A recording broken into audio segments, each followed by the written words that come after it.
बिस्मिल्लाहिर्रहमानिर्रहीम अस्सलाम वालेकुम। बच्चों, सेकंड ईयर फिजिक्स का बहुत छोटा सा एक टॉपिक है इंकजेट प्रिंटर। बहुत थोड़ा सा हमारी किताब के अंदर लिखा हुआ है, तो जितना का हमारी किताब में लिखा हुआ है मैं आपको सिर्फ उसके लिहाज से गाइड करूंगा। तो इंकजेट प्रिंटर बेसिकली आपको पता है प्रिंटर का काम क्या होता है, किसी भी चीज़ की प्रिंटिंग करना। अच्छा, अब कहते हैं इंकजेट प्रिंटर की डेफिनेशन क्या है जी? Printer that places very small droplets of ink onto paper to make an image. यानी कि ये ऐसा प्रिंटर है जो क्या काम करेगा, बहुत स्मॉल ड्रॉपलेट्स ऑफ इंक को यूज करके पेपर के ऊपर एक इमेज बनाएगा। ठीक है, यानी इंक को यूज करना है इसने, बहुत जो होगी वो फाइन बीम ऑफ इंक होगी, ठीक है, उसको यूज करके इसने क्या करना है, पेपर के ऊपर एक इमेज बना देना है बस।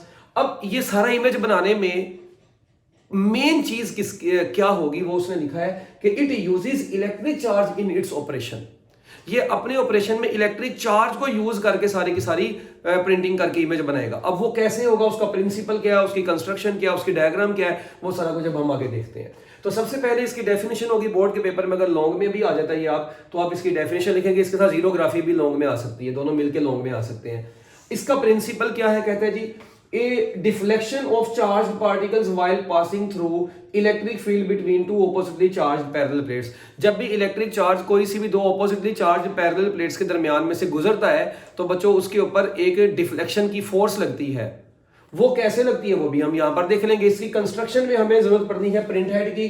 प्रिंट हेड में क्या होगा, एक इंक पंप की मदद से, ठीक है जी, एक नोजल तक हमने इंक को भेजना और वो नोजल जो है आगे से इंक को एक्सट्रीमली स्मॉल ड्रॉपलेट्स की फॉर्म में बाहर निकालेगी। फिर दो इलेक्ट्रिकल कंपोनेंट्स यूज होते हैं। वेरी इंपॉर्टेंट एमसीक्यू के बताएं जी, इंकजेट प्रिंटर में कितने इलेक्ट्रिकल कंपोनेंट्स यूज होते हैं? How many electrical components are used in inkjet printer? ये शॉर्ट क्वेश्चन भी बन सकता है। तो बच्चों इसमें दो इलेक्ट्रिकल कंपोनेंट्स यूज होते हैं, एक है चार्जिंग इलेक्ट्रोड्स और दूसरा है डिफ्लेक्शन प्लेट्स। ये भी अभी हम देख लेते हैं डायग्राम में जो समझाऊंगा। और उसके बाद कंस्ट्रक्शन में जो तीसरा पॉइंट है गटर, ठीक है ना। तो ये रेजिडुअल पार्ट ऑफ इंक है, जो इंक बाकी बच जाती है, जो आपको पेपर पर नहीं चाहिए होती, वो हम जो है ना इस गटर में फॉल करवाते हैं डिफ्लेक्ट करवा के। ठीक है, तो ये इसकी बेसिक सी चीजें थी। हम चलते हैं जरा थोड़ा सा इसकी वर्किंग की तरफ। अब देखें बच्चों, सबसे पहले नंबर पर यहां पर ये पूरी चीज है, ये है प्रिंट हेड। प्रिंट हेड में क्या होता है, सबसे पहले जिस भी इंक की जो सा भी आपका कलर है इंक का, ठीक है, जो भी इंक है वो इंक यहां पर होगी, ये इंक सप्लाई है। अच्छा, ये इंक को हम यहां पर लेकर आए बच्चों। ये इंक जैसे ही इधर पहुंची, ये इंक यहां पर गई और ये पंप ने क्या काम किया, इस पंप ने इस इंक को मजीद कहां पर भेज दिया, वो नोजल की तरफ भेज दिया। यहाँ पे ये नोजल बनाई हुई है जिस तरह बड़ा मतलब एक बारीक सा होल है जहां से जो ड्रॉपलेट्स हैं, ठीक है, इंक ड्रॉपलेट्स, वो बहुत छोटे छोटे जो है ना वो फाइन बीम की फॉर्म में यहां से बाहर निकल सकते हैं।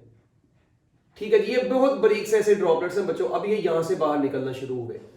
अब यहां इसका मतलब है कि ये प्रिंट हेड की नोजल से जब ये इंक के ड्रॉपलेट्स एक्सट्रीमली स्मॉल बनकर बाहर निकले हैं तो इन्होंने अब दो हिस्सों में से गुजरना है, चार्जिंग इलेक्ट्रोड और डिफ्लेक्शन प्लेट्स, और उसके बाद पेपर पे जाना है। अच्छा, आप देख रहे हैं कि आपका जो प्रिंट हेड है ना वो पेपर से दूर है।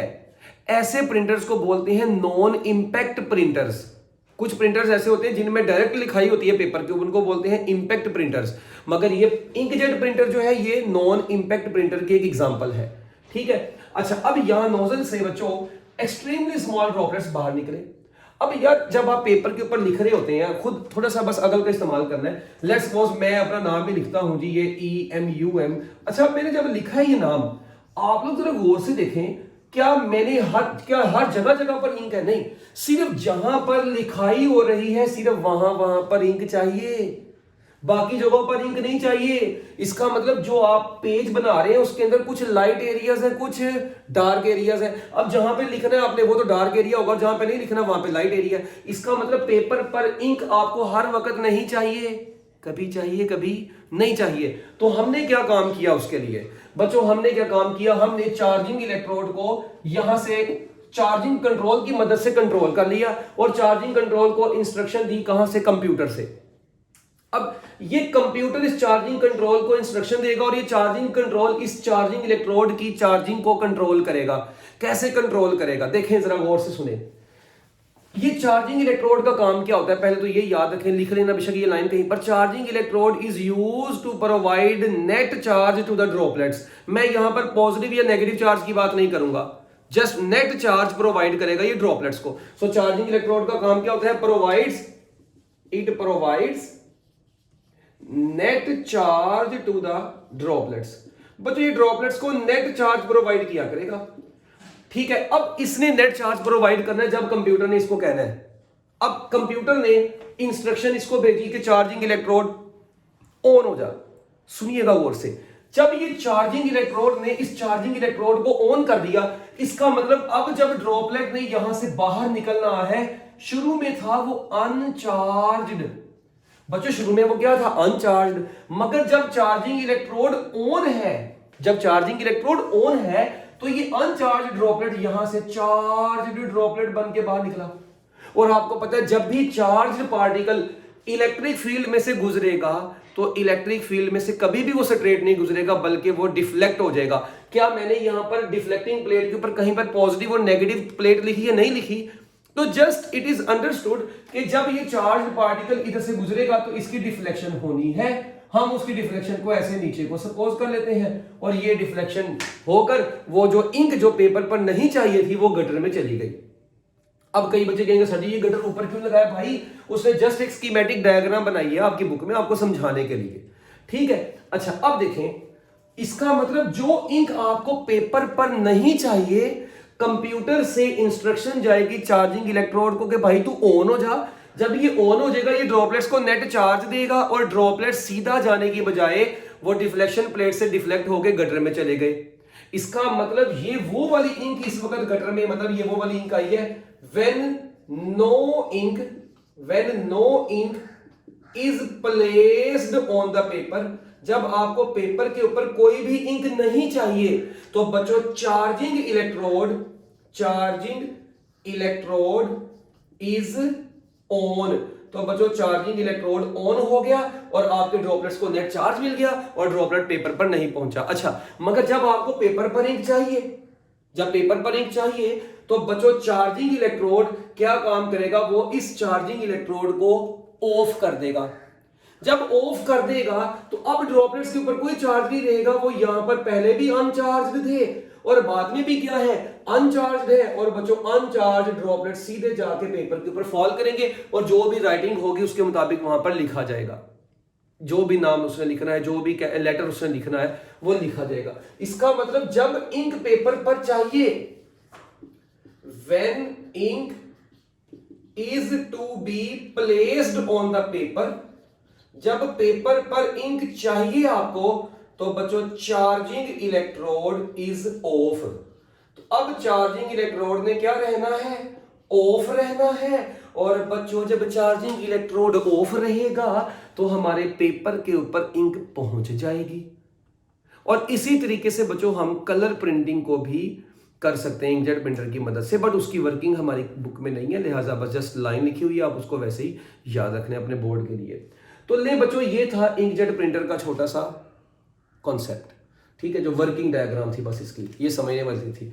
अब इसमें एक चीज और ही देखें, जिस तरह आप पेन से नहीं लिखते पेपर के ऊपर, पेन आप क्या करते हैं, कभी देखा हो कि बस वैसे क्या नाम है पेन पकड़ के, ठीक है, आप लोगों ने रख दिया हो पेपर के ऊपर और माशाल्लाह पूरा पेपर खुद ही लिखा गया हो, है ऐसे होता तो हर बच्चा टॉप ना कर जाता। ऐसा नहीं है, ये आपने जब ये अपने हाथ को पेपर के ऊपर रखना है, ये देखिए मैंने यहां पर कुछ लिखा है, तो मुझे क्या करना पड़ेगा? ओ भाई मैं अपने हाथ को जब तक मूव नहीं करवाऊंगा बैक एंड फोर्थ या जैसे भी इसको मूव नहीं करवाऊंगा, क्या तब तक लिखा जाएगा? कुछ भी नहीं लिखा जाएगा। तो इसका मतलब है, इसका मतलब ये कह सकते हैं कि जो प्रिंट हेड है ये लिखाई का काम करता है यहां पर इंकजेट प्रिंटर में। तो ये ऐसे ऐसे बैक एंड फोर्थ मूव करता है, इंक ड्रॉपलेट्स को निकालता है, इंक को उस फैशन में निकालता है जिस फैशन में जाकर उसने पेपर पर पढ़ना है। तो अगर नहीं पढ़ना तो चार्जिंग इलेक्ट्रोड से कहेगा भाई किधर चल गटर में जा, और जब वो इंक को पेपर पे चाहिए तो वो चार्जिंग इलेक्ट्रोड क्या कर जाएगा? माठा पड़ जाएगा, वो ऑफ हो जाएगा और इंक जो है वो पेपर पर पहुंच जाएगी। इसका मतलब इस सारी चीज में मेन रोल किसका हुआ? चार्ज का हुआ। तो मैंने क्या शुरू में बताया था कि इंकजेट प्रिंटर जो होता है ये इलेक्ट्रिक चार्ज को यूज करता है अपने ऑपरेशन में, इलेक्ट्रिक चार्ज को यूज करता है। और इंक की मदद से हमने पेपर के ऊपर क्या ड्रॉ कर लिया? इमेज ड्रॉ कर लिया। और देखिए प्रिंसिपल क्या था कि जब भी चार्ज पार्टिकल डिफ्लेक्टिंग प्लेट में से गुजरेगा, ठीक है, ऑपोजिट चार्ज पार्टिकल प्लेट में से गुजरेगा, डिफ्लेक्ट हो जाएगा। अच्छा, यहां से अब एक एमसीक्यू और भी बनता होता है कि ये बोर्ड के पेपर में भी देखा था कि गैमा रेज को अगर इलेक्ट्रिक फील्ड में से गुजारा जाए तो क्या होता है? बच्चों मेरी बात सुने, अगर लेट्स सपोज मैं कहता हूं ये पॉजिटिव प्लेट है, ये नेगेटिव प्लेट है, इलेक्ट्रिक फील्ड की। तो ये एमसीक्यू के लिए बस अभी आप याद रखना है, वैसे चैप्टर नंबर 21 में बड़ी डिटेल में बताया हुआ है। अगर हमारे पास अल्फा रेज आ रही हो, यहां से बीटा रेज आ रही है, और एक मैं ब्लैक कलर से बनाता हूं जी गैमा रेज। अच्छा, गैमा रेज के ऊपर आपको पता है कोई चार्ज नहीं होता, ये इलेक्ट्रिक फील्ड में से हमेशा सीधा गुजरती है, क्योंकि इनके ऊपर कोई चार्ज नहीं है, ये न्यूट्रल है। तो इन्होंने क्या करना है, सीधे स्ट्रेट लाइन में गुजर जाती हैं। जबकि जो बीटा रेज होती हैं, बीटा रेज के ऊपर आपको पता है नेगेटिव चार्ज होता है, ये इलेक्ट्रॉन्स होते हैं। तो जब ये बच्चों इलेक्ट्रिक फील्ड में से गुजरते हैं तो ये पॉजिटिव प्लेट की तरफ बेंड हो जाते हैं। और अल्फा क्या है, हीलियम न्यूक्लियाई, इनके ऊपर पॉजिटिव चार्ज होता है। तो जब ये इलेक्ट्रिक फील्ड में से गुजरते हैं तो ये नेगेटिव प्लेट की तरफ मुड़ जाते हैं। तो ये आप लोगों ने याद रखना है, alpha particles deflect towards the negative plate, beta particles deflect towards the positive plate, and gamma particles fly straight from the electric field. Okay बच्चों, तो ये था आपका छोटा सा इंकजेट प्रिंटर का टॉपिक। बेस्ट ऑफ लक, अल्लाह हाफिज।